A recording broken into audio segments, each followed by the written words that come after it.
placer escucharle siempre. Además, recuerdo especialmente con cariño las clases prácticas de Derecho Administrativo 1 que me dio en el aula magna del interfacultativo allá a finales, muy a finales del siglo XX. Quienes fuimos sus alumnos recordamos su rigor académico, su conocimiento de la materia y su capacidad para transmitirnos la complejidad del derecho administrativo, fomentando siempre el análisis jurídico y el razonamiento crítico.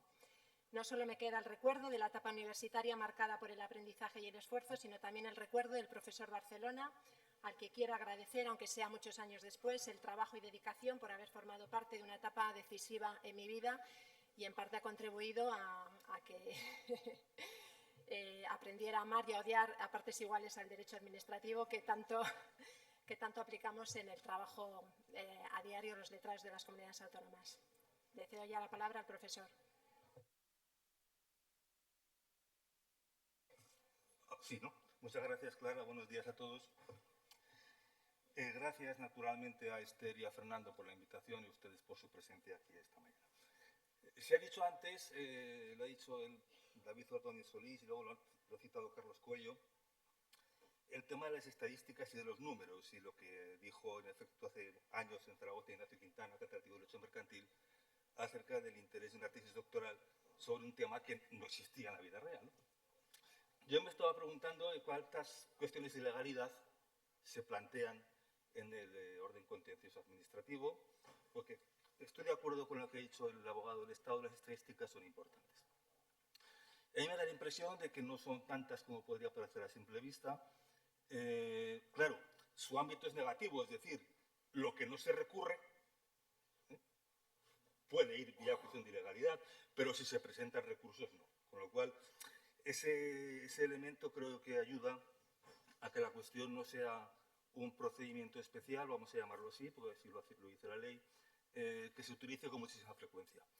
Sí que, no obstante, me da la impresión de que su creación ha influido en ciertos aspectos del proceso contencioso administrativo y sobre ellos me detendré en esta intervención, que a veces por fuerza, y de manera telegráfica, es decir, lanzaré las ideas sin desarrollarlas ampliamente por falta de tiempo. Si luego hace falta o hay ocasión, pues aclararé lo que se considere necesario. Y a partir siempre de supuestos resueltos por el Tribunal Supremo.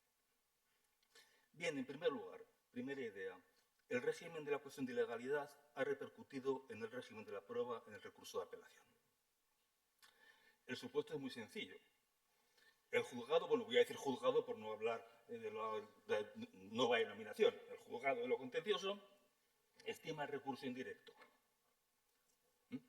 Y ahí cabe o cuestión de ilegalidad o recurso de apelación. En el supuesto en concreto, pues se recurrió en apelación. Era una ordenanza fiscal, la norma que se cuestionaba, y se planteó un problema probatorio. En el recurso de apelación sabemos todos que la prueba está muy restringida y el Tribunal Supremo, en una sentencia del año 2025, hace notar que si se hubiera ido por la vía de la cuestión de ilegalidad, la práctica de la prueba hubiera sido más amplia y extensa. El Tribunal Supremo lo que dice es que si en el escrito de personación se pueden aportar los documentos que se consideren necesarios o convenientes para resolver la cuestión, eso es mucho más de lo que se puede hacer vía probatoria en el recurso de apelación. Consecuentemente, dice el Tribunal Supremo, en estos casos en los que la alternativa apelación o cuestión de ilegalidad se plantea, el régimen probatorio de recurso de apelación debe aproximarse al de la cuestión de ilegalidad y, en consecuencia, admitirse documentos a efectos probatorios que literalmente se dice en la sentencia no se admitirían en un recurso de apelación si no existiera la alternativa de la cuestión de ilegalidad. Yo entiendo el razonamiento de la sentencia, establece un paralelismo, creo que eso tiene sentido. Lo que no sé es si el Tribunal Supremo puede llegar a decir exactamente eso. O sea, no sé si tendría que hacerlo el legislador, pero lo ha dicho el Tribunal Supremo. Y en todo caso me planteo lo siguiente. Si se admite la aportación de documentos a efectos probatorios en vía de apelación porque se admitirían en vía de cuestión de ilegalidad. Recordemos que para mejor proveer, el tribunal que resuelve la cuestión de ilegalidad puede determinar la práctica de pruebas. También esto se va a extender al recurso de apelación cuando está en juego la legalidad o ilegalidad de un reglamento, porque el supuesto es el mismo. Por eso lo dejo al criterio del Tribunal Supremo. Segundo aspecto que me ha llamado la atención. Ya sabemos todos que los vicios de los reglamentos pueden hacerse valer de forma distinta según que sea a través de un recurso directo o indirecto. En el recurso indirecto, la jurisprudencia es constante. Solamente pueden hacerse valer vicios de procedimiento, los sustantivos, por supuesto, de procedimiento, cuando la expresión jurisprudencial es constante. Los vicios de procedimiento revelen omisiones clamorosas del procedimiento legalmente establecido para elaborar el reglamento que causen perjuicio al recurrente o la norma haya sido dictada por un órgano manifiestamente incompetente. Esos son los supuestos en los que un vicio de procedimiento se puede hacer valer vía recurso indirecto. La sección segunda de la sala tercera ha añadido a estos supuestos otros, también en un supuesto de ordenanzas fiscales. La sección segunda, en dos sentencias del año 2021, dice que existen ciertos trámites procedimentales, los llama interna corporis acta, como en el derecho parlamentario, que tienen relevancia sustantiva. Naturaleza bifronte, esa es la expresión que se utiliza. Que su infracción, en consecuencia, sin dejar de ser una infracción procedimental, repercute sobre la regulación sustantiva de la norma que al final se apruebe. Estos interna corporis acta cualificados, dice el Tribunal Supremo, deben poder también ser objeto de análisis vía cuestión de ilegalidad. No corrige la jurisprudencia anterior. Es más, dice que esa jurisprudencia es completamente razonable. Y dice algo que me parece muy revelador. Es una interpretación restrictiva, literalmente, de la ley procesal, pero razonable. Lo que hace es añadir ciertos supuestos en los que una infracción de procedimiento también podría hacerse valer vía cuestión de ilegalidad. Perdón, vía recurso indirecto. En la cuestión de ilegalidad las cosas se plantean aparentemente de forma distinta. La ley de lo contencioso lo dice. La cuestión se planteará si el juez considera ilegal el contenido de la disposición, con lo cual está excluyendo aparentemente aducir vicios procedimentales. Pero claro, también se permite al tribunal de conocer la cuestión solicitar el expediente, lo cual también parece dar a entender que sí que podrían tenerse en cuenta vicios de procedimiento. Yo aquí en este punto pienso que no hay que romperse la cabeza y que lo mismo que se puede aducir en cuanto a vicios de procedimiento en el recurso indirecto se puede aducir en la cuestión de ilegalidad. Y que aquí no hay ninguna razón para establecer distingos. Y en estas estaba yo cuando doy con dos sentencias del Tribunal Supremo del año 21 y 22 que resuelven sobre lo mismo. Una ordenanza de subvenciones que se aprueba sin el informe que exige preceptivo la ley de subvenciones en su artículo 8. Esa ordenanza de subvenciones es municipal, el ayuntamiento la aplica y el abogado del Estado recurre el acto de aplicación. El juzgado de lo contencioso administrativo estima el recurso indirecto, porque dice que se ha omitido un trámite esencial, que es el informe, que la ley, el plan de subvenciones que la ley exige. Cuestión de ilegalidad que el Tribunal Superior desestima, porque dice que esa omisión procedimental no tiene la gravedad requerida por la jurisprudencia para justificar que se pueda aducir en un recurso indirecto ni, por lo tanto, en una cuestión de ilegalidad. Casación. Y el Tribunal Supremo confirma el criterio del juzgado. Hasta aquí, nada nuevo. Podríamos decir que el Tribunal Supremo considera que el plan estratégico es un elemento procedimental, pero con relevancia sustantiva suficiente. Nada nuevo. Salvo que las sentencias de casación establecen la siguiente doctrina. Carece de base jurídica a los efectos de aplicación del artículo 27 de la ley jurisdiccional la distinción entre vicios de procedimiento, sean o no de carácter esencial, y vicios sustantivos o de carácter material. Es decir, el Tribunal Supremo está diciendo, en la doctrina casacional, está diciendo o entendemos que está diciendo, que a los efectos de la cuestión de ilegalidad, la distinción entre vicios sustantivos y procedimentales es irrelevante y no debe tenerse en cuenta. Creo que lo está diciendo, porque no estoy completamente seguro. Es decir, no puedo decir con total certeza que eso es exactamente lo que el Tribunal Supremo quiere decir, pero se le parece muchísimo. Y claro, tras leer estas sentencias, yo me acordaba que muy poco después de aprobada la ley jurisdiccional, 3 especialistas, Pascual Sala, Juan Antonio Siol y Rafael Franel Montalvo, publicaron un extensísimo comentario a la ley jurisdiccional y en ella dijeron lo siguiente. La exclusión del planteamiento de los vicios formales en la elaboración de la norma afecta únicamente al recurso indirecto, pero una vez que se interpone la cuestión de ilegalidad, el control del tribunal se extiende, sin distinción, a cualquier infracción del ordenamiento jurídico. ¿Es esto lo que acaba de decir el Tribunal Supremo, sí o no? Me pregunto. Tercera cuestión, y me falta esta y nada más que otra. La extensión de efectos de una sentencia.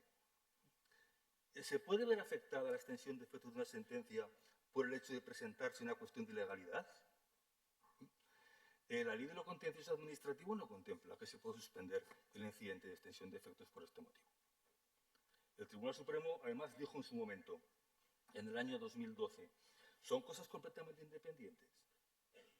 Si el que pide la extensión de efectos de la sentencia cumple lo que el 110 establece, procede a acordarla, independientemente de que contra la sentencia del juzgado esté pendiente una cuestión de ilegalidad. Es decir, el Supremo lo que decía era que solamente puede suspenderse la tramitación del incidente en los 2 supuestos que la ley contempla.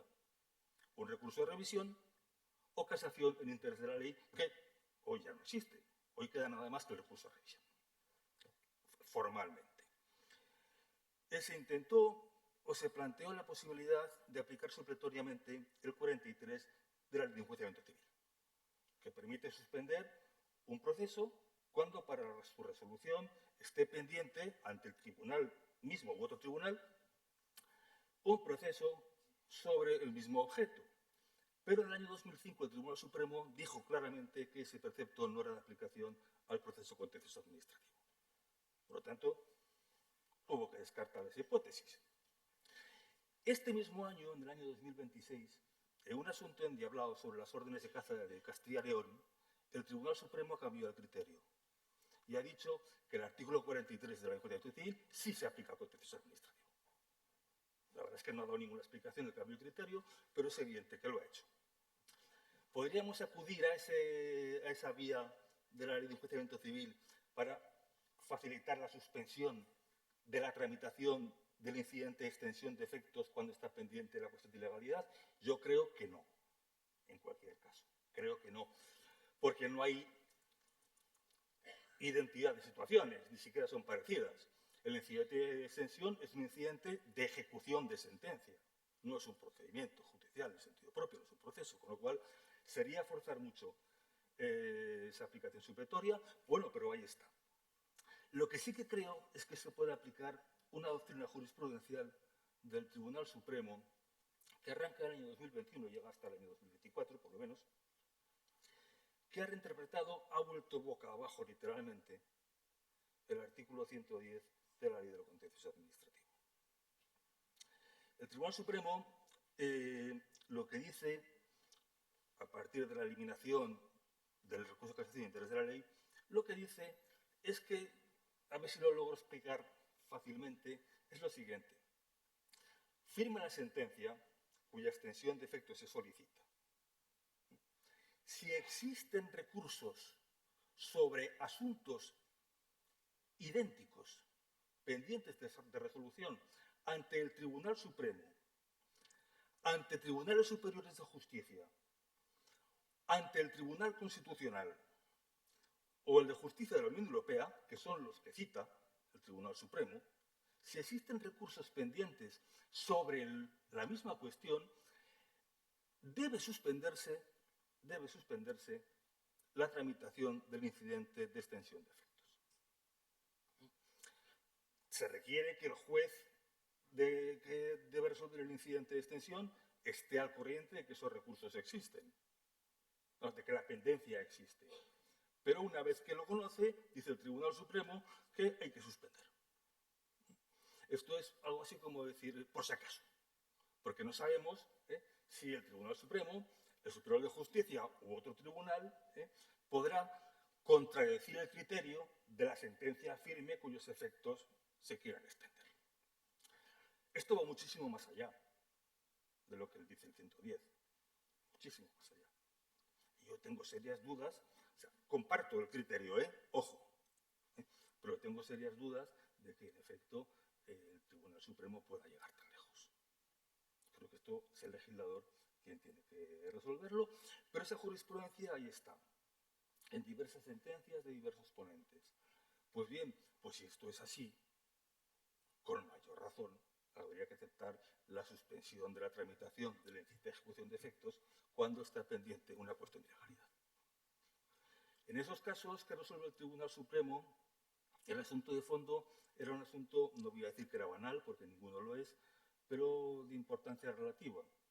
Es decir, el derecho de un funcionario a que se le reconocieran a efectos retributivos y de antigüedad que había participado en ciertos cursos. Ese era el tema de fondo. En términos institucionales y de principio, me parece que es mucho más relevante decidir sobre la validez o invalidez de un reglamento. Y que si ese tema de fondo justifica esta creación, porque es una verdadera creación jurisprudencial, también o con mayor razón habría de justificar que pendiente la cuestión de ilegalidad se paralice la extensión de efecto de la sentencia. Aunque, insisto, el legislador es el que debería decidir. Hay modelos ya en la cuestión de prejudicial, cuando se introdujo hace un año y medio el 43 bis de la Ley de Enjuiciamiento Civil, pues este modelo es el que se seguía. Luego el precepto se derogó enseguida por otros motivos, pero hay modelos.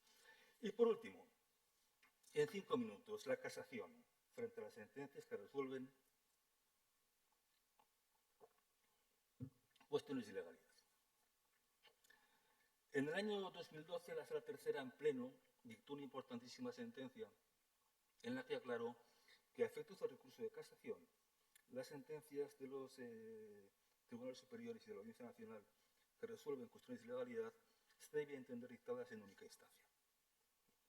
Hubo votos particulares, 7 magistrados en particular de los 33 discreparon de este criterio, pero la doctrina mayoritaria fue la que fue.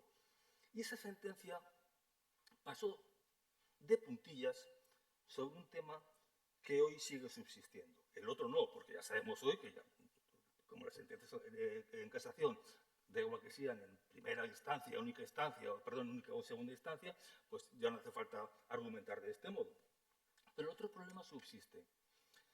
Es un problema en el que el pleno de la sala pasa, como digo, de puntillas, pero sobre el que se detiene con mucha extensión el magistrado conde Martín Tellijas en su voto particular, que es el siguiente. ¿Quién está legitimado para interponer un recurso de casación contra una sentencia que resuelve una cuestión de ilegalidad? ¿Quién? Claro, el recurso de casación, entonces y ahora, se interpone, están legitimados quienes fueron parte en el proceso o quienes debían haberlo sido. ¿Hay partes en un procedimiento de cuestión de ilegalidad? Ha habido partes en el recurso indirecto, pero una vez que la cuestión de ilegalidad se plantea por el órgano jurisdiccional, quienes fueron parte en el proceso pueden personarse. Si no se personan, pierden todo el derecho a comparecer, cosa que no ocurre en el procedimiento ordinario, pero no controlan la cuestión de ilegalidad. Esta es una cuestión exclusivamente del juez. De ahí que se diga, en este procedimiento especial realmente no hay partes. Es un procedimiento puramente objetivo. Su finalidad es depurar el ordenamiento jurídico. El tema de las partes en la cuestión de ilegalidad nos llevaría a otro tema. En el año 2013, el Tribunal Supremo, en pleno, en varios autos, dijo que hay que dar ocasión a que se personen cualesquiera interesados. Varios autos el mismo día. Eso ya nos abriría una vertiente distinta en relación con las partes en la cuestión. Pero me quedo con la otra. ¿Ha habido partes en el proceso? En esta cuestión de ilegalidad. Porque claro, si somos coherentes con la caracterización que hemos hecho de la cuestión de ilegalidad, habría que decir que en principio no hay partes en ese proceso. Y como el objeto de la casación es la sentencia dictada tras la cuestión de ilegalidad, ¿quiénes están legitimados para interponerlo? A lo sumo, la administración autora del reglamento, si es que este es anulado. A lo sumo. Porque, además, el Tribunal Supremo dice que el hecho de que el recurso de casación gire en torno a la ius constitutionis no modifica la exigencia de legitimación general de la ley de lo contencioso. Hace falta un interés. Hace falta un interés. Y el recurrente, quien impugnó el recurso indirecto con éxito, no tiene ningún interés, porque la sentencia de la cuestión de legalidad, sea lo que sea, no va a afectar a la sentencia dictada en primer lugar. El único interés lo podría tener la administración, insisto, autora del reglamento, en caso de que la cuestión de legalidad sea estimada. Que sería el único supuesto en el que podríamos hablar de una parte procesal legitimada para interponer un recurso de casación. Esto no funciona así en la práctica, porque las escasas casaciones que yo haya visto, por lo menos, promovidas contra estas sentencias, se tiene por parte interesada a quien lo fue en el proceso, en el recurso indirecto. Con lo cual, ¿qué se está recurriendo en casación? ¿Qué se está resolviendo en la casación? ¿La cuestión de ilegalidad de esa sentencia o la sentencia dictada en primer lugar? Es un tema que también hay que pensar. Yo sí creo, y acabo, que una sentencia que resuelve una cuestión de ilegalidad debe poderse recurrir en casación. Yo estoy completamente convencido. Es más, creo que la presunción de interés casacional que hoy se establece, cuando la sentencia desestime, declare contraria a derecho la norma cuestionada, esa presunción debería extenderse a cualquier sentencia que se pronuncie sobre la legalidad de un reglamento, sea estimatoria o sea desestimatoria. Pero también pienso que el legislador tendría que pronunciarse y clarificar esto, teniendo en cuenta, como pienso yo por lo menos, o es mi criterio, que una sentencia que resuelve un recurso de una cuestión de legalidad no es una sentencia normal y corriente, es otra cosa distinta. Y que en ese sentido habría que quizá ajustar el régimen de la casación a esta circunstancia. Y creo que no me he excedido del tiempo. No sé, nada más.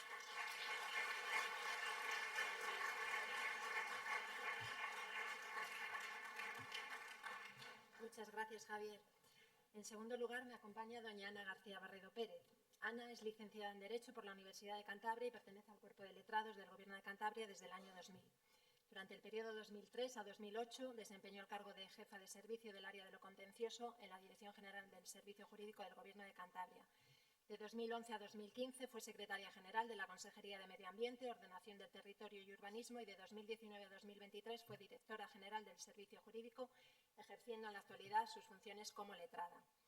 Tengo la suerte de conocer y el placer de presentar a Ana, compañera de fatigas en la oposición y de trabajo desde hace 26 años, pero sobre todo una gran amiga a la que admiro tanto en lo profesional como en lo personal por su extraordinaria calidad humana, cercanía, compromiso y generosidad, y con la que he compartido muchos aprendizajes y buenos momentos a lo largo de estos años. Su experiencia, dedicación y forma de comunicar clara y con una naturalidad admirable hacen que siempre aporte una visión rigurosa y enriquecedora, siendo capaz de desarmar un asunto difícil y complejo y traducirlo en algo fácil de entender para el común de los mortales, algo que quienes trabajamos con ella pues valoramos especialmente.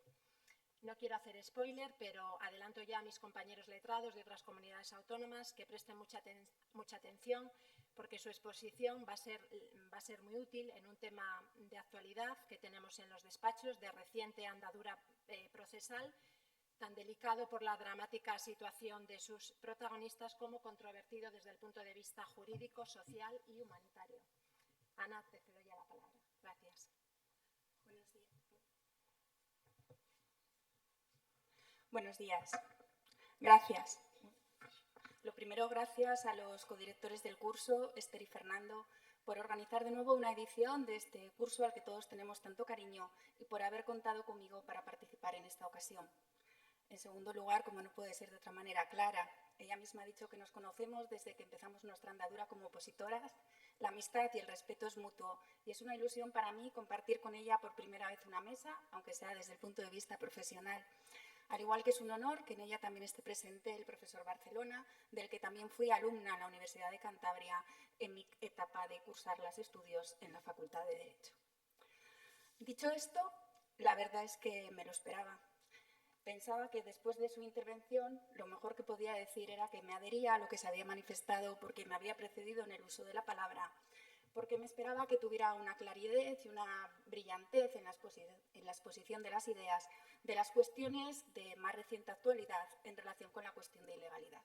Le tengo que reconocer que me ha superado, que incluso ha llegado a citar una sentencia del Tribunal Supremo del año 2026 que desconocía y que en parte me va a desbaratar un poco la exposición y que trataré de reordenarme como pueda.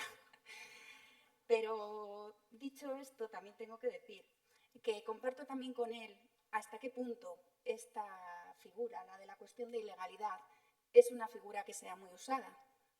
Y es máxime cuando yo decía cómo voy a intervenir yo en una mesa de la cuestión de ilegalidad, si a lo largo de mi trayectoria profesional, y ha dicho Clara que van 26, no he intervenido en ningún caso en un proceso especial de cuestión de ilegalidad. Pero como dijo Ernest Hemingway, tardamos 2 años en aprender a hablar y 60 en aprender a callar, y está claro que todavía estoy en el segundo de los aprendizajes porque voy a hablar. Y voy a hablar incluso con lo que me ha pasado después de la cita de la sentencia que desconocía, y además tengo ganas de hablar. Porque una vez que le di muchas vueltas a qué podía aportar yo en esta mesa redonda después de la intervención del profesor Barcelona, pensé que lo mejor sería plasmar una experiencia práctica. Una experiencia práctica que nos está llevando de cabeza con muchos quebraderos, muchas dudas y muchos interrogantes, y que en realidad lo que me lleva a plantear es si no tenemos que tener una visión crítica de la ley de la jurisdicción contenciosa administrativa, que haciendo una abstracción desde la cuestión de ilegalidad nos lleve a una cuestión mayor. ¿Cuenta la jurisdicción contenciosa administrativa con las herramientas adecuadas para dar la respuesta necesaria en aquellos procesos en los que con ocasión de la impugnación de un acto administrativo se cuestiona la validez de la norma o de las normas jurídicas que le sirven de cobertura? Parto por lo concreto, la cuestión de ilegalidad. ¿Cómo se regula la cuestión de ilegalidad en la Ley 29/98? Pues es cierto que es un procedimiento especial y yo creo que también estaría de acuerdo el profesor Barcelona conmigo en que a la vista de las dos experiencias además es excepcional. Y es excepcional porque no solo es que yo no haya intervenido, es que me sobran dedos de una mano para contar los procedimientos en los que haya intervenido la Administración de la Comunidad Autónoma de Cantabria en el ámbito de la jurisdicción contenciosa en el que se haya planteado este procedimiento especial. Pero creo que la reflexión debe ser otra, más allá de que no sea un procedimiento ordinario, más allá en el que todos podamos estar de acuerdo de que no es un procedimiento frecuentemente utilizado. Es útil. Para ello, yo acudo en primer lugar a la exposición de motivos de la Ley 29/98 para ver cuál era la intención del legislador en la regulación actual al introducir la figura de la cuestión de ilegalidad. Y expresamente en la exposición de motivos se dice: es el remedio técnico tendente a reforzar la seguridad jurídica. Estoy de acuerdo, es un remedio perfecto para depurar el ordenamiento jurídico, pero en un proceso contencioso administrativo, en una concepción del derecho como un instrumento al servicio de la sociedad. ¿Nos sirve solo con depurar el ordenamiento jurídico o tendríamos que tener los medios adecuados para poderlo conjugar con el reconocimiento de la situación jurídica individualizada, con la protección de la tutela cautelar o, en caso de que esto no, con una absoluta coordinación, con una responsabilidad del Poder Ejecutivo? Y todo ello lo voy a enlazar, como ha dicho Clara, con un tema del que llevamos más de un año dando vueltas y revueltas, yo creo que en todos los despachos de los servicios jurídicos de la Administración de las comunidades autónomas y también en la abogacía del Estado. Me estoy refiriendo al comúnmente conocido como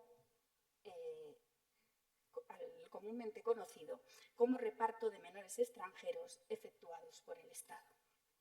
En ningún caso me voy a entrar al fondo del asunto. Soy consciente de que estamos en un curso de la jurisdicción contenciosa administrativa y que lo que nos interesa son los problemas procesales, pero sí que necesito hacer una breve introducción para aquellos que no lo estén manejando en la actualidad, para que puedan ser entendidas aquellas cuestiones procesales que se nos van a plantear con posterioridad. En primer lugar, he de decir que, como he dicho hace más de un año, por parte del Estado se aprobó el Real Decreto Ley 2/2025 de 18 de marzo, por el que se aprueban medidas urgentes para la garantía del interés superior de la infancia y la adolescencia ante situaciones de contingencias migratorias extraordinarias. Este Real Decreto Ley ha sido recurrido por la Administración de la Comunidad Autónoma de Cantabria y por otras comunidades autónomas ante el Tribunal Constitucional. Han sido varios los motivos de impugnación, como si existe o no el presupuesto habilitante de la extraordinaria y urgente necesidad, si se están respetando o no todos esos principios constitucionales que deben regir las relaciones entre las administraciones públicas o la autonomía financiera, pero me interesa detenerme en uno. Fundamentalmente lo que se está cuestionando, y lo digo por los motivos que luego podremos arrastrar a la impugnación de los actos administrativos que en su caso podrían ser planteados en la cuestión de ilegalidad, es si esta norma con rango de ley por parte del Estado se dictó en el ejercicio exclusivo de su competencia que se cita al amparo de la extranjería o se estaba invadiendo o no la competencia exclusiva, también en este caso de la Comunidad Autónoma de Cantabria, en materia de asistencia y servicios sociales. Como digo, este Real Decreto Ley está pendiente aún de su filtro de constitucionalidad. Con posterioridad, se aprobó por el Estado se aprobaron varios decretos, pero no me voy a alargar en la exposición y me voy a fijar solo en uno que me interesa para los actos administrativos dictados en su ejecución. Se aprobó el Real Decreto 658/2025 de 22 de julio, por el que se regulan las medidas a adoptar en situaciones de contingencia migratoria extraordinaria para la protección del interés superior de la infancia y la adolescencia migrante no acompañada. Este Real Decreto, aprobado por Consejo de Ministros, también ha sido recurrido por parte de la Administración de la Comunidad Autónoma de Cantabria y está admitido a trámite en el Tribunal Supremo. De nuevo, son varios los motivos de impugnación que se pueden esgrimir y que se han esgrimido por esta Administración frente a este Real Decreto, algunos referentes al procedimiento de elaboración, con la complicada memoria de análisis normativo, pero de nuevo me voy a fijar en dos de los esgrimidos por Cantabria. Uno que arrastra ya del invocado en el Real Decreto Ley. ¿Puede el Consejo de Ministros, puede el Estado regular esta materia o está invadiendo competencias de la Comunidad Autónoma de Cantabria? Y otro, voy a poner un ejemplo. A lo largo de este Real Decreto se regula también cuál es el procedimiento que se debe tramitar para que los menores que se encuentran en las comunidades autónomas que son declaradas en situación de contingencia migratoria extraordinaria puedan ser trasladados a otra comunidad autónoma. Y aquí, en concreto, en el artículo 5.7 de este Real Decreto, se atribuye esta competencia a los delegados de gobierno de dichos territorios. Y la cuestión que se ha planteado, entre otras, al Tribunal Supremo es, y aquí entraría ese juego o no, en su caso, en un futuro, de una cuestión de ilegalidad. Este artículo 5.7 supera el filtro de respetar lo dispuesto en los artículos 72 y 73 de la Ley 40/2015, cuando marcan dónde está la competencia territorial de los delegados de gobierno, o está excediéndose por extraterritorialidad las competencias que se está otorgando a este órgano de la Administración. Finalmente, y ya voy a entrar en los temas procesales, fruto tanto del Real Decreto Ley como del Real Decreto, se han dictado múltiples resoluciones de los delegados de gobierno de Ceuta, Melilla y Canarias, en los que se ha acordado de forma expresa no solo la reubicación, es decir, la salida del menor de ese territorio, de esa comunidad autónoma que está en esa situación de contingencia migratoria extraordinaria, sino el traslado a otra comunidad autónoma y además que por efecto directo se asuma por parte de la comunidad autónoma receptora a través de sus servicios de protección la guarda y tutela de estos menores. De nuevo, estas resoluciones de los delegados de Gobierno han sido recurridas una por la Administración de la Comunidad Autónoma de Cantabria. No quiero imaginar el trabajo de otros letrados de otras comunidades autónomas cuando nosotros, siendo uniprovinciales, nos acercamos al centenario. Están siendo recurridas ante las, solo lo diré una vez y luego me referiré a los juzgados, las plazas de la sección de lo contencioso de los tribunales de instancia de Ceuta, Melilla y Canarias. De nuevo allí invocamos determinados motivos de nulidad del acto administrativo que son propios del acto administrativo. Es decir, se ha dictado siguiendo el procedimiento fijado en el Real Decreto 658/2025, está o no motivado, pero a su vez planteamos también otras cuestiones que de nuevo traen causa de esas otras normas que tenemos impugnadas en el Supremo y en el Tribunal Constitucional. En concreto, planteamos si los delegados de Gobierno pueden o no resolver por extraterritorialidad y, en términos generales, si el Estado puede o no dictar actos a través de esta figura del delegado de Gobierno cuando entendemos que es una competencia que afecta de forma decisiva a la competencia exclusiva de Cantabria en materia de servicios sociales. Esto solo es un resumen para que se vea en cascada cómo lo vamos articulando y cómo al final tenemos estas resoluciones de los delegados de Gobierno que, como digo, cuáles son los efectos y cuáles son las 4 cuestiones que se han planteado con la impugnación del acto administrativo. Y digo 4 porque hay una que hasta ahora no se la he dicho y que desarrollaré en el último lugar de mi intervención, que es que Cantabria también ha acumulado en esta impugnación de los actos administrativos el ejercicio de una reclamación de daños y perjuicios, entendiendo que resulta de aplicación lo dispuesto en el artículo 31.2 de la Ley de la Jurisdicción Contencioso Administrativo y luego veremos por qué. Desde un punto de vista del panorama judicial, lo que tenemos es recursos por todos los juzgados de Ceuta, Melilla y Canarias, a su vez el recurso directo frente al reglamento ante el Tribunal Supremo y a su vez el recurso de inconstitucionalidad ante el Tribunal Constitucional.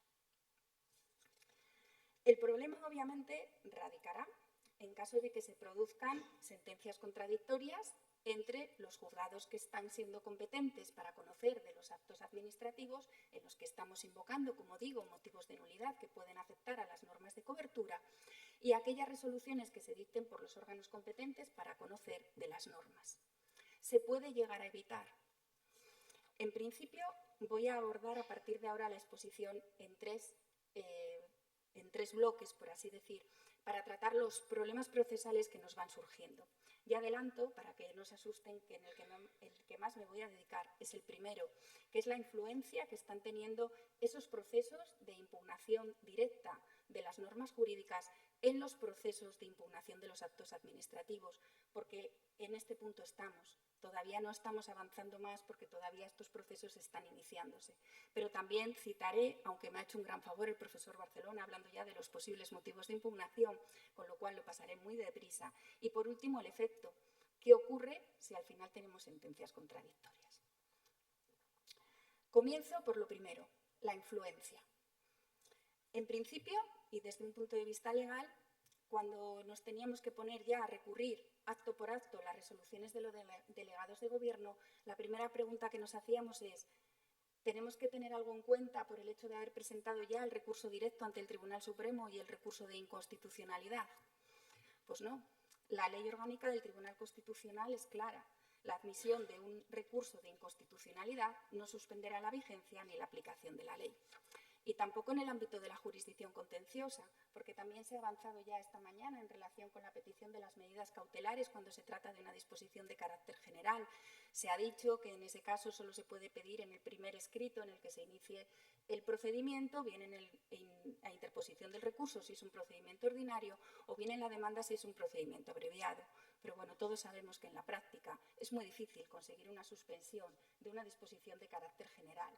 Y por otra parte debemos de decir que por problemas de tiempo no lo puedo abordar, pero está siendo uno de los mayores problemas y quebraderos de cabeza que luego veremos cómo se tiene que conjugar todo esto con la tutela cautelar. Sin embargo, sí que me gustaría apuntar que sería muy diferente ¿qué ocurriría en estos procesos de impugnación de actos si se planteara una cuestión de inconstitucionalidad o si se planteara una cuestión de ilegalidad?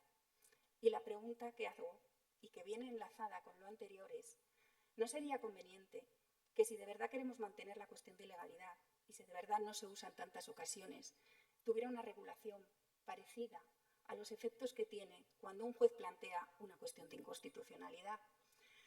De nuevo, acudo a la exposición de motivos de la Ley 29/98 y dice en la propia Ley 29/98 que en la regulación de este procedimiento, se está refiriendo al de la cuestión de ilegalidad, ha tenido en cuenta la experiencia de la cuestión de inconstitucionalidad y que se inspira parcialmente en su mecánica, aunque las analogías realmente acaban ahí. Hasta 4 diferencias, para mí sumamente importantes, podemos detectar en el planteamiento de una u otra. ¿Quién plantea la cuestión de ilegalidad y quién plantea la cuestión de inconstitucionalidad?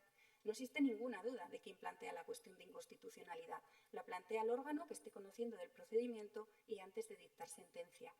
¿Quién plantea la cuestión de ilegalidad? Pues el artículo 123 no lo deja claro. Simplemente dice que el juez o tribunal planteará mediante auto la cuestión de ilegalidad prevista en el artículo 27.1 dentro de los 5 días siguientes a que consten las actuaciones la firmeza de la sentencia. Anteriormente ha dicho el profesor Barcelona, aludiendo a una sentencia del Tribunal Supremo en el que se planteaba el análisis de la prueba en el recurso de apelación de una impugnación indirecta, cómo se tenía que tratar con la cuestión de ilegalidad.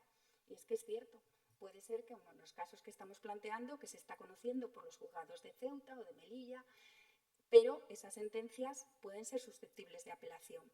Y si se dicta también una sentencia en apelación, ¿quién tiene que plantear la cuestión de ilegalidad? ¿El juez de instancia o el Tribunal Superior de Justicia? Esta cuestión sí que ha sido ya resuelta por el Tribunal Supremo en una sentencia de 3 de noviembre de 2021 en la cuestión de ilegalidad 1/2021. Pero realmente el Tribunal Supremo yo creo que también demanda que no existe una claridad en la ley jurisdiccional, porque dice el artículo 123 no precisa qué órgano judicial debe plantear la cuestión de ilegalidad cuando ha habido una doble instancia. De aquí se sigue sin duda que los juzgados no están excluidos en principio de la posibilidad de plantear la cuestión de ilegalidad. Y lo dice ello porque por parte de la Abogacía del Estado, en un supuesto de una sentencia que había tenido tanto pronunciamiento en instancia como en apelación, se había planteado por el juzgado de instancia y se planteaba como causa de inadmisión que debía ser planteado por la sala. Pero realmente la cuestión, desde el punto de vista legal, no lo deja con la misma claridad. En segundo lugar, es cuándo se plantea. Mientras que la cuestión de inconstitucionalidad es antes de dictar sentencia, como ya he dicho antes, la cuestión de ilegalidad no solo es que se haya dictado sentencia, sino que es que esa sentencia sea firme.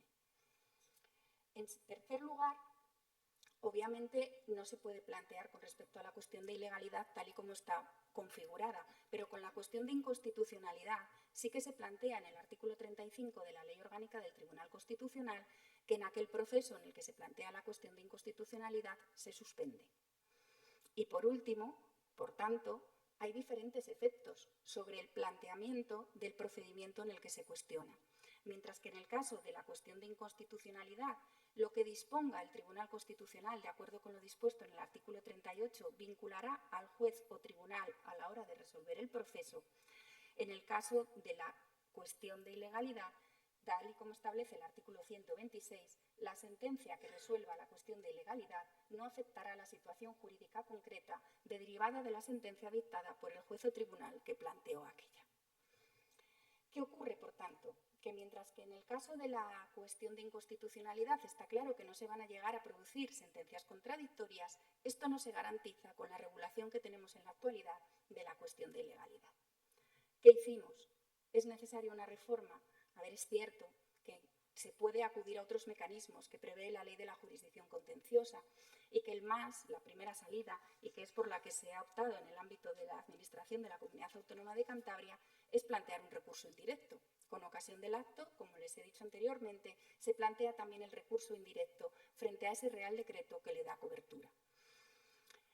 En este caso, he de decir que además, tal y como está configurada la ley de la jurisdicción contenciosa tras la reforma del recurso de casación en el año 2015, lo cierto es que, en teoría, todas estas sentencias que puedan ser dictadas por estos juzgados van a poder llegar a tener acceso a esta casación, porque tanto desde el punto de vista de lo dispuesto en el artículo 81.2d de la Ley de la Jurisdicción como del artículo 88.2g de la Ley también 29/98, cabría por el fondo del asunto, es decir, por tratarse de impugnaciones indirectas de disposiciones de carácter general, que esas sentencias pudieran ser recurridas en apelación o casación y, por lo tanto, se podría evitar que se llegaran a producir fallos contradictorios si se ejercieran por las partes todos los recursos ordinarios hasta llegar al conocimiento del Tribunal Supremo en vía de recurso de casación, que sería el órgano competente para conocer también del recurso directo. Pero aquí la táctica procesal o el defecto no en el planteamiento de esos recursos también quedaría a la suerte. La segunda salida es la de la prejudicialidad y es donde tengo que reconocer que no conocía la sentencia del año 2026.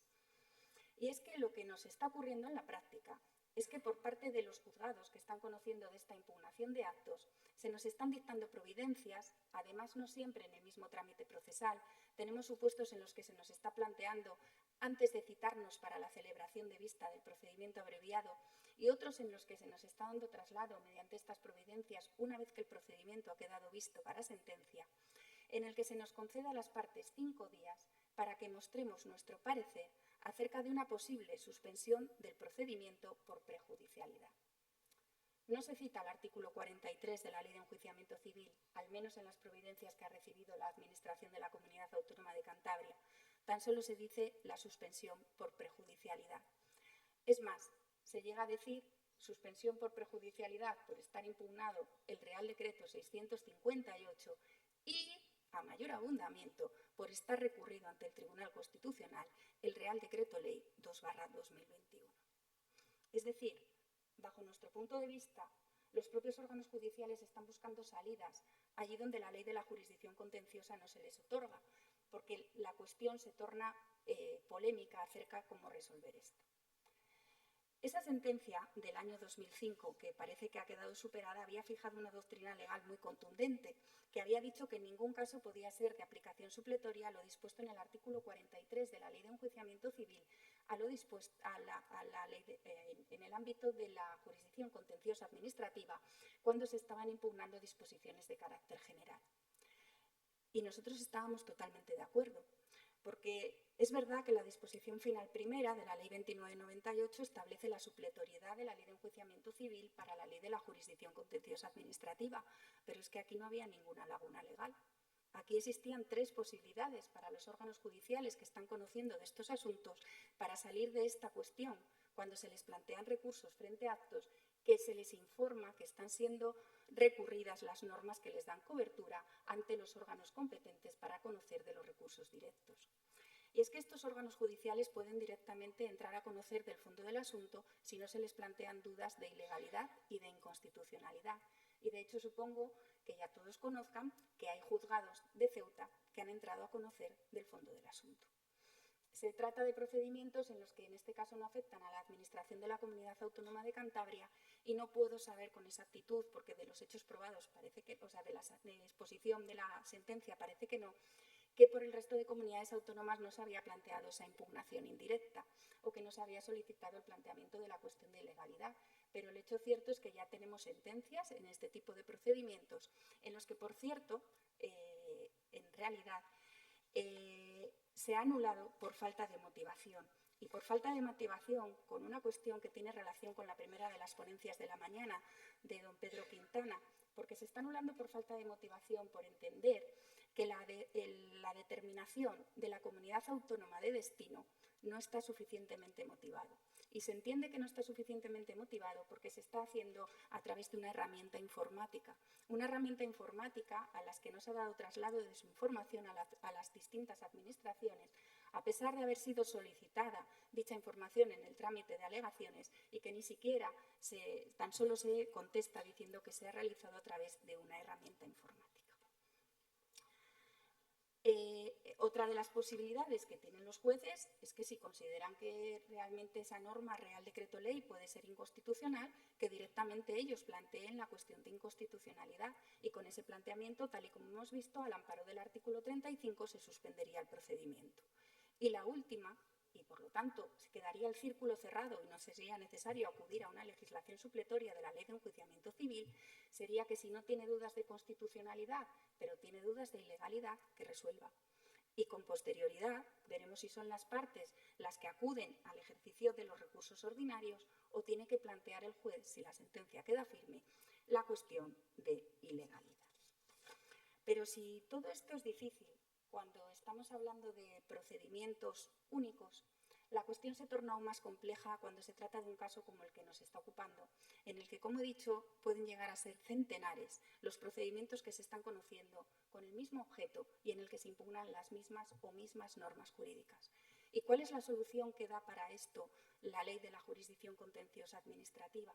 Porque aunque se llegara a plantear una cuestión de ilegalidad, lo único que prevé la ley en el apartado cuarto del artículo 126 es que cuando la cuestión de ilegalidad sea de especial trascendencia para el desarrollo de otros procedimientos, será objeto de tramitación y resolución preferente. ¿Con esto es suficiente? Una segunda salida, que yo creo que es una buena opción del legislador, que se introdujo en el año 2023, es la prevista en el artículo 56.5 de la Ley 29/98. Pero tan solo está prevista, de acuerdo con la regulación actual, para cuando se haya admitido a trámite un recurso de casación y ese interés casacional sea el mismo que el que se está siendo objeto de debate en este procedimiento. ¿Qué está ocurriendo en la práctica? Que se está solicitando también en estos procedimientos en los que estamos siendo parte la aplicación analógica del artículo 56.5. Aplicación analógica entendiendo que una vez que se ha admitido a trámite un recurso de inconstitucionalidad o el recurso directo, que también pudiera suspenderse por esta vía. Es decir, se están tratando de buscar soluciones imaginativas, que la duda que plantea en todo caso es cómo coordinamos todo esto con la tutela cautelar. Y aquí decía que se está oponiendo de forma expresa Cantabria. ¿Y por qué se está oponiendo? Porque al final los menores están en Cantabria. Obviamente los menores necesitan protección. Si suspendemos estos procedimientos y suspendemos hasta que se resuelvan los recursos directos frente a las normas, con amparo de una prejudicialidad, con una aplicación analógica del artículo 56.5, ¿qué pasa si los menores cumplen la mayoría de edad? Entonces se nos va a alegar una pérdida sobrevenida de objeto. Una de las propuestas de reforma, por tanto, podría ser, como he dicho, lo que se está haciendo en la práctica de aplicar este 56.5 a todos los supuestos. También suspendemos cuando haya el recurso directo, cuando haya planteamiento de una cuestión de inconstitucionalidad, aunque sea en otro proceso, etcétera. Pero, como digo, no está compaginado con la tutela cautelar.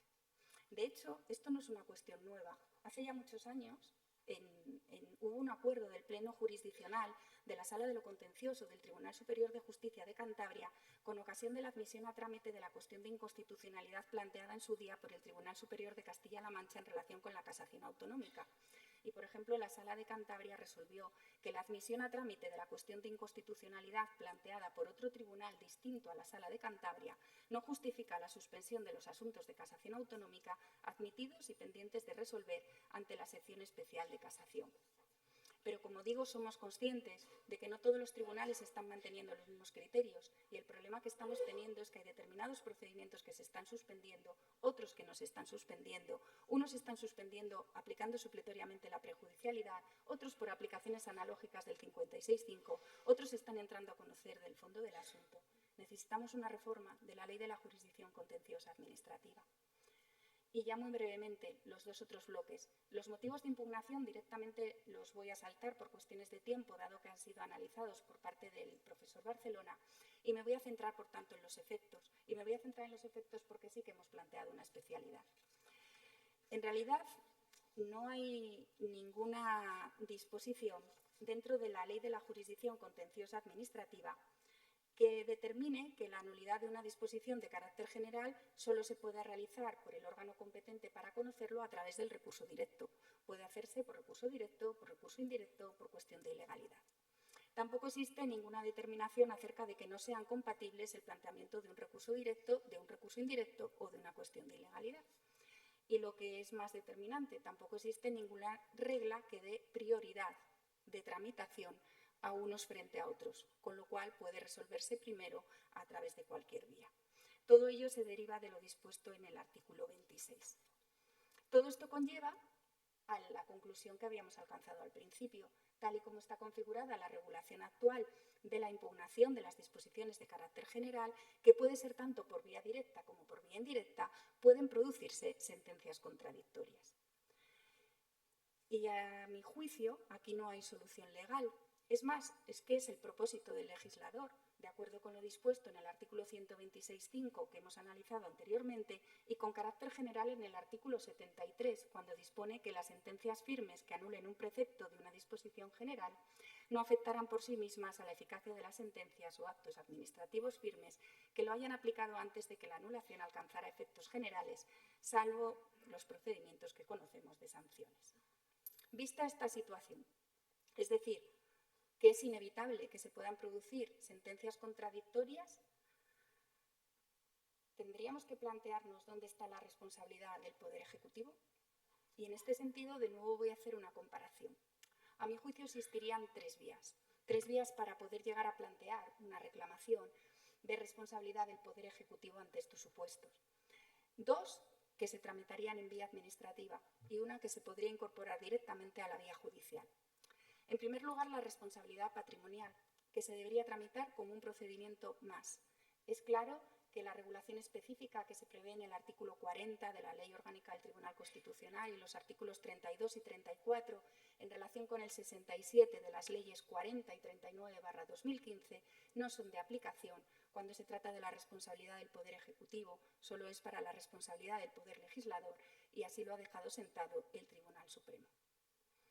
En vía administrativa también se podría plantear si es que podríamos acudir a la vía de la revisión de oficio, porque también es por todos sabidos que dentro del apartado tercero del artículo 106 se establece la posibilidad que en la resolución en la que se determine la revisión de oficio se pueda reconocer una indemnización de daños y perjuicios, pero obviamente hemos de entender que esto no es compatible para aquellos actos firmes confirmados judicialmente en virtud de lo dispuesto en el artículo 73 de la Ley 29/98.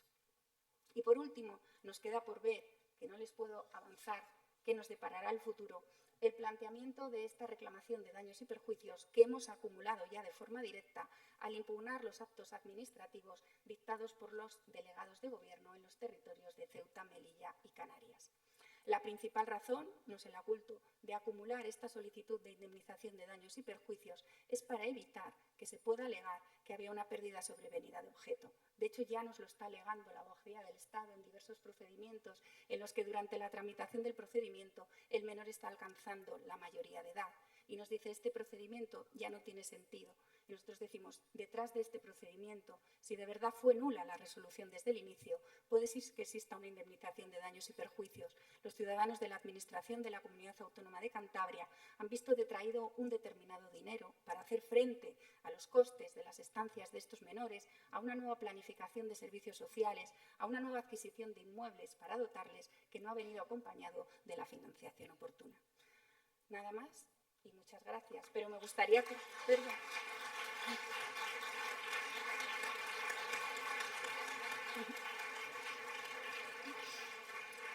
Perdón, pero lo voy a decir porque me gustaría terminar como empecé. Si de verdad es o no útil y si de verdad tenemos los remedios adecuados. Y para ello, preparando esta ponencia, me encontré con un artículo publicado por doña Pilar Teso Gamilla en la revista de la Administración Pública número 210 del año 2019, en el que me gustaría adherirme a esta reflexión. Vemos cómo, en ocasiones, la declaración de nulidad de una disposición general produce, más que alivio por haberse depurado el ordenamiento jurídico echando a la norma que lo transgredía, una preocupación, cuando no desasosiego, en los ciudadanos por la inseguridad y, en ocasiones, desigualdad que se genera en las distintas situaciones creadas durante la vigencia de la norma, que hasta entonces podía haber tenido una existencia pacífica. Ahora sí, muchas gracias a todos ustedes por su atención.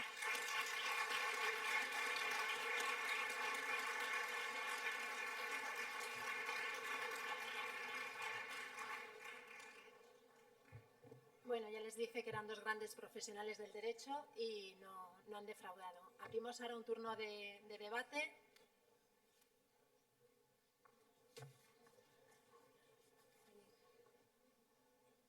Allí el... ya.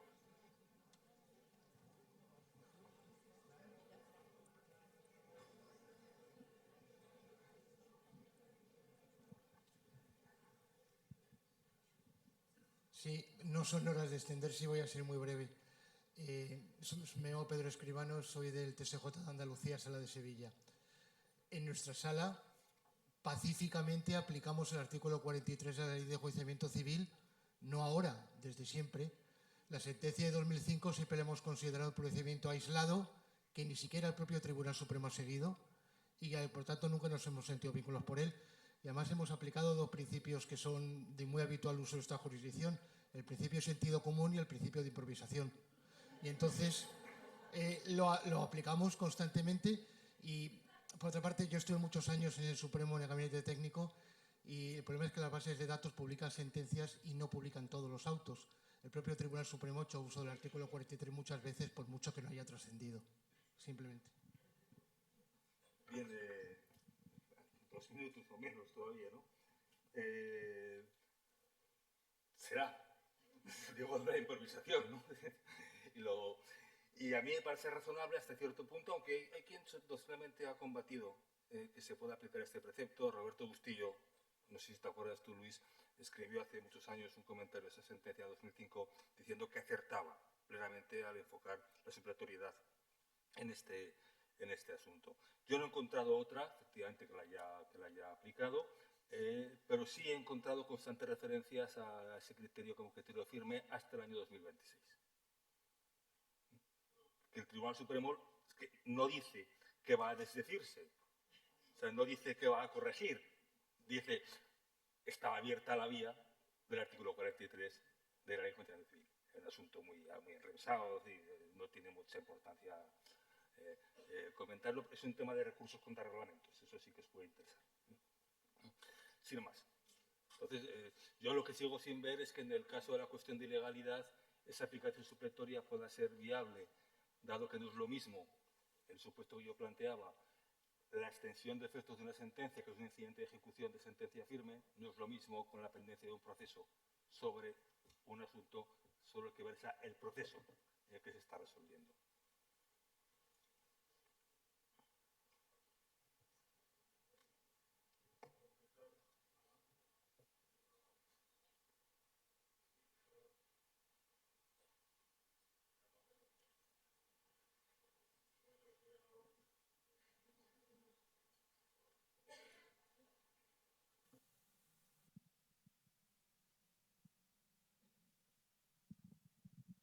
Este es un clásico ejemplo, además de lo que ha dicho Pello respecto a los principios. Hay un principio no escrito de derecho procesal que se llama el principio de pereza procesal.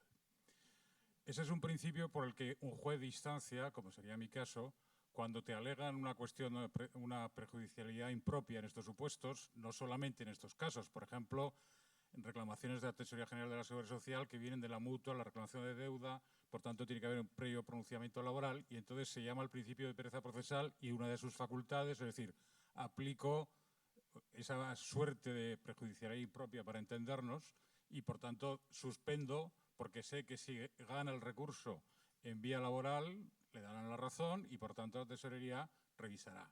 Quiero decir, esto es el día a día.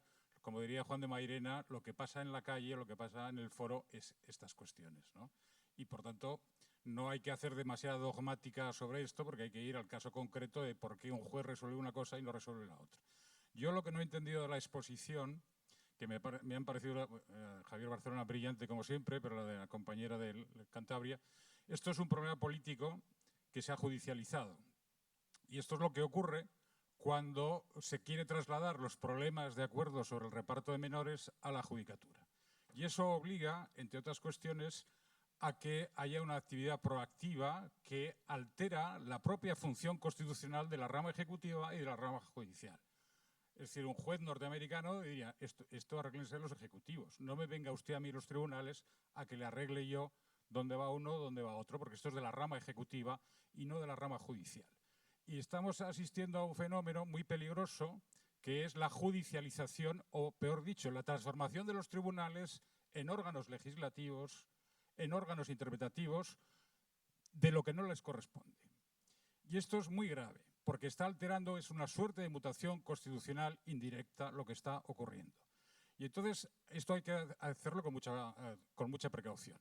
Y segundo, no se puede comparar el concepto de la cuestión de constitucionalidad, aunque se mira de la misma manera que cuando el recurso de casación se cambió de su naturaleza tradicional, del ius litigatoris al ius constitutionis, de manera especular con el recurso de amparo, que también se cambió su naturaleza correspondiente para hacerlo de relevancia constitucional y no para resolver el caso concreto del recurrente que decía, mire usted, el Tribunal Constitucional, el Tribunal Supremo han dicho esto, pero el juez de Cuenca, perdón si hay alguien de Cuenca para entendernos, no sigue la doctrina, con lo cual al particular su derecho sigue lesionado, pero el Tribunal Constitucional con la reforma dice, no, mire usted, ya me he pronunciado sobre esto y no interesa.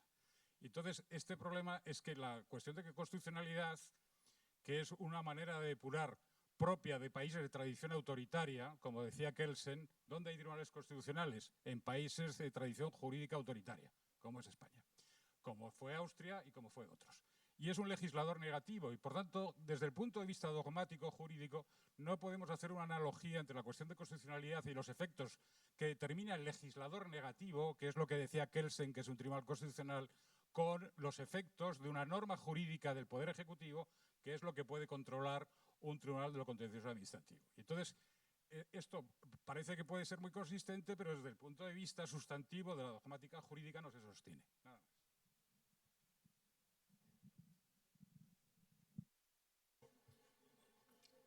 Aquí delante, el micrófono, por favor. No sé si hay preguntas de otras personas pendientes. No. Vale, pues entonces simplemente me gustaría de manera muy breve hacer una reflexión y una pregunta. Bueno, lo primero de todo, decir que Ana ya sabía que profesor Barcelona iba a ser brillante. Yo ya sabía que Ana iba a ser brillante porque trabajo con ella y que profesor Barcelona también porque también fui alumna suya. Ya somos tres en 3 intervenciones y la verdad es que aprendí muchísimo a querer el derecho administrativo, no tanto a odiarle de momento. Sí que las cuestiones de legalidad en la sala, teniendo en cuenta las que hemos recibido de los juzgados o las que nos hemos resuelto propiamente, no son muchas, quizás sea un 1% como las de los derechos fundamentales, no lo sé muy bien, ¿no? Lo estoy diciendo por decir. La verdad es que la mayoría de ellas, por lo menos las que yo recuerdo, son todas relativas a ordenanzas fiscales, municipales y locales, y en todas se ha resuelto, si no falla mi memoria, aplicando la discriminación y el artículo 14 de la Constitución española por la diferencia de las tasas y las cuotas que se aplicaban, seas del vecino del municipio o no. Es decir, que tienen mucha trascendencia en la protección de los derechos fundamentales, que es lo que yo vengo diciendo desde el principio, que los jueces nos levantamos todos los días para la lucha y la protección de los derechos fundamentales. En el caso de si se entrase en una cuestión de ilegalidad, en el caso de protección de derechos de los menores, estaríamos hablando de su derecho a la vida, integridad, libertad, es decir, también afectaría al ámbito de los derechos fundamentales y por eso la importancia del estudio de esta cuestión de legalidad. Y una pregunta que yo quiero lanzar al profesor Barcelona. En cuanto a la legitimación activa en el recurso de casación, yo recuerdo la doctrina general del Tribunal Supremo de la Sala Tercera, que ha sido siempre que todos los interesados del artículo 19 de la Ley de la Jurisdicción pueden personarse en cualquier momento y en cualquier fase del procedimiento administrativo, del recurso contencioso administrativo. Si no han participado en el recurso declarativo, se pueden personar en ejecución, se pueden personar en el resto de los recursos, se podrían personar también, desde mi punto de vista, en el recurso de casación. Pero no solamente las partes de la cuestión de legalidad. Mi pregunta es, en el supuesto especial que has planteado de extensión de efectos, todos aquellos que están pendientes de la extensión de efectos de la primera sentencia, ¿serían interesados a los efectos de poder personarse también en el recurso de casación? Es que no es exactamente el tema que yo estaba planteando, es decir, si te he entendido bien, ¿no? Lo que yo estaba planteando es quién puede recurrir una sentencia que resuelve una cuestión de ilegalidad. ¿Quién puede recurrir en casación? Porque ahí mi tesis es que salvo que la administración que dictó el acto, que aprobó la norma anulada, salvo ella, los demás no existen partes procesales, no existen partes interesadas, mejor dicho, ¿no? Legitimadas. Eso es lo que yo planteaba. Si no te entiendo mal, lo que planteas tú es una cosa distinta, ¿no? Yo lo que planteo es que los interesados en la cuestión de ilegalidad de esa segunda sentencia también son los que estaban en el primer procedimiento. Están interesados en que el juez haya dicho, oye, pues sí, esto es ilegal o no. Claro. Con lo cual pueden recurrir. ¿Y pueden recurrir solo los que estaban en el primer procedimiento o los que están pendientes de las extensiones de efectos Es que también? la cuestión esta es que ¿quiénes tienen interés en una cuestión de legalidad? ¿Quiénes pueden ser partes en una cuestión de legalidad? Las partes que lo fueron en el recurso en directo, demandante, autor del acto y autor del reglamento si no coinciden. Esas tres. O cualquier otra persona, o asociación, o entidad, o corporación que pudieran tener algún interés en la vigencia o en la nulidad de la norma reglamentaria. Es decir, porque eso, si aceptamos esto segundo, habría que aceptar también, cosa que yo creo que aún no se ha hecho formalmente, pero es una idea que por ahí circula, que cuando se publica el auto de planteamiento de la cuestión de ilegalidad, se ha de abrir un plazo para la personación de los interesados. Exactamente igual cuando se interpone un recurso directo contra el reglamento, el Tribunal Supremo dijo en el año 2013 hay que publicarlo en cualquier caso, sea como sea, que se llegue al recurso contra el reglamento, vía directa o vía indirecta, y también se llega vía cuestión de ilegalidad, porque entonces pueden existir terceros interesados. Entonces eso va a depender de lo que se haga en cada caso. Hace muchos años ya que se dijo que la regulación de la cuestión de ilegalidad, precisamente por no prever esto, es inconstitucional. Por el artículo 24. Hace muchos años que se dijo. Y lo dijo González Pérez, quiero decir, que no lo dije yo, que no soy nadie, ¿no? Lo dijo una persona de relieve. Hay otros autores que siguen manteniendo la misma tesis. Yo creo que más que una cuestión de inconstitucionalidad, frontalmente es una cuestión de interpretación. ¿Y qué es lo que se hace? Y cuando se publica el auto de planteamiento de la cuestión, ¿se está indicando expresamente que se abre un plazo de personación? Porque igual es lo que habría que hacer. ¿No? Pero eso son cuestiones, insisto, que están ahora mismo, yo creo que sin resolver. Y sí quería, al hilo de lo que has dicho, Esther, al principio, algo que yo había pensado, es decir, sean cuales sean los números de las cuestiones de ilegalidad que se presentan, se plantean y se resuelven, sea cuales sean, yo creo que la figura ha tenido un efecto institucional. Ha favorecido, yo creo que de forma prácticamente invisible, ha favorecido, tenía varios supuestos para comentar, pero por el tiempo no ha podido ser, ni lo voy a hacer ahora, claro, ha favorecido la expansión del control judicial de los reglamentos. Lo ha favorecido. De hecho, hoy se puede decir que el Tribunal Supremo ya lo ha dicho claramente. Un juez de lo contencioso, un tribunal, no puede nunca inaplicar un reglamento. O plantea la cuestión de ilegalidad o lo anula. El viejo problema del recurso indirecto, que era la inaplicación, ya lo ha dicho el Tribunal Supremo, eso está hoy vedado por el artículo 27 de la Ley de Contencioso Administrativo. Y yo creo que eso marca una tendencia hacia la intensificación del control judicial de los reglamentos. Y creo que vivimos en una época en la que ese control, en efecto, se está profundizando. ¿Qué dijo el Tribunal Constitucional en diciembre pasado? Que en vía de recurso indirecto, en vía de recurso de amparo, aunque no haya aducido nada el recurrente en amparo acerca de la posible vulneración de derechos imputable al reglamento aplicado, el tribunal es competente para anular el reglamento. Hubo 2 votos particulares, por 2 votos particulares, entonces de pleno, o sea, 10 contra 2. Por lo tanto, el Constitucional también en cierta medida ha hecho suya esa intensificación del control de los reglamentos que ya se veía claramente en el Tribunal Supremo. Y yo creo que eso es una consecuencia que ha ido poco a poco forjándose de la cuestión de ilegalidad. Me interesa esto más que el número de cuestiones que se plantean y resuelven. Muchas gracias. Bueno, no veo ninguna mano más alzada. ¿Ninguna pregunta más entonces? Pues nada, terminamos por hoy y nos vemos mañana. Gracias.